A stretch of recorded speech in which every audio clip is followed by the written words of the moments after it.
ಸುರೇಶ್ ಕುಮಾರ್ ಅವರು ಬಹಳ ಹಿರಿಯ ಶಾಸಕರು, ಸಚಿವರಾಗಿದ್ದಂಥವ್ರು. ನೀವು ಈ ಸ್ವಿಗ್ಗಿ ಝೊಮ್ಯಾಟೊ ಅಲ್ಲೆಲ್ಲ ಡ್ರಗ್ಸ್ ಮಾರ್ತಾರೆ, ನಮ್ಗೆ ಇನ್ಫಾರ್ಮೇಶನ್ ಒಂದು ಇನ್ಫಾರ್ಮೇಶನ್ ಇದೆ ಅಂತ ಹೇಳಿದ್ವಿ. ದಯಮಾಡಿ ಆ ಇನ್ಫಾರ್ಮೇಶನ್ ಏನಿದ್ರೆ ನಮಗೆ ಶೇರ್ ಮಾಡಿ.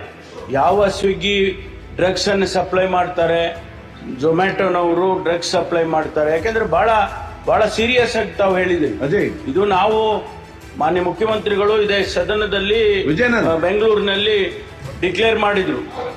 V declare a war against drugs in Karnataka, drug free Karnataka ಮಾಡ್ತೇವೆ ಅಂತ ಹೇಳಿ ಡಿಕ್ಲೇರ್ ಮಾಡಿದ್ರು. ಆ ಇದರಲ್ಲಿ ನಾವು ಬಹಳ ಹೋರಾಟವನ್ನೇ ಮಾಡ್ತಾ ಇದ್ದೀವಿ. ನೂರಾರು ಕೋಟಿ ರೂಪಾಯಿ, ಸಾವಿರಾರು ಕೋಟಿ ರೂಪಾಯಿ ಡ್ರಗ್ಸ್ ಹಿಡಿದಿದ್ದೇವೆ. ತಾವು ಈಗ ಅದನ್ನ ಇನ್ಫಾರ್ಮೇಶನ್, ಯಾಕೆಂದ್ರೆ it is not a small statement you are making, it's a very big statement. I want you to share that information whatever you have.